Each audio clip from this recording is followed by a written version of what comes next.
তাহলে এখন থাকছে ঢাকায় চলচ্চিত্রের তারকা সাকিব খানের তুফান চলচ্চিত্রের গান উড়াধরা উন্মুক্তের বিষয়টি।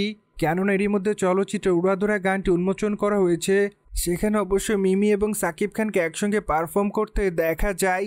তবে তাদের দুজনের ডান্স ইতিমধ্যে অনুরাগীদের কাছে সাড়া ফেলেছে, কেননা গানটিতে তাদের পারফরমেন্স ইতিমধ্যে অনুরাগীদের কাছে নজর কাড়ে। বাই দ্য ওয়ে, ঢাকায় চলচ্চিত্রের কিং খান সাকিব খানকে তো আপনারা সকলে খুব ভালো করে চিনেন, কেননা এই তারকা তার কেরিয়ারে অনেকগুলো চলচ্চিত্র অভিনয় করেন। সেখানে অবশ্য সাকিব খানের অভিনয় তার অনুরাগীদের কাছে নজর কাড়ে।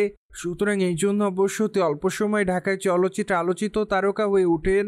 অন্যদিকে আর মাত্র কয়েকদিন পর সাকিব খানের তুফান চলচ্চিত্র মুক্তি দেওয়া হবে, কেননা চলচ্চিত্রটি চলিত বছর ঈদুল আজহাতে উন্মোচন করা হবে বলে জানা যায়।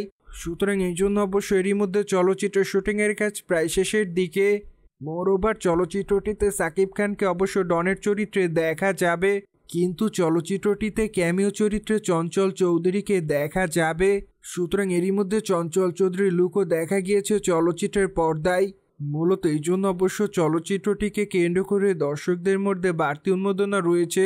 কিন্তু যাই হোক, আর মাত্র কয়েকটি দিন, কেননা তারপরই দেখা যাবে চলচ্চিত্রটি। অন্যদিকে সাকিব খানকে প্রিয়তমা চলচ্চিত্রে সর্বশেষ অভিনয় করতে দেখা যায়, সেখানে অবশ্য তার অভিনয় তার অনুরাগীদের কাছে নজর কাড়ে, কেননা চলচ্চিত্রের গল্পটি অনুরাগীদের কাছে ভালো লাগে। সুতরাং যাই হোক, জেনে তো নিলেন সাকিব খানের আপকামিং চলচ্চিত্র তুফানের গান এরই মধ্যে অনুরাগীদের মধ্যে ব্যাপকভাবে সাড়া ফেলে। তবে বিষয়টি নিয়ে কোনো মতামত থাকলে অবশ্যই কমেন্ট বক্সে জানাতে ভুলবেন না। কিন্তু আমাদের চ্যানেলটিকে সাবস্ক্রাইব করে আমাদের সাথেই থাকুন আপকামিং আপডেট জানার জন্য।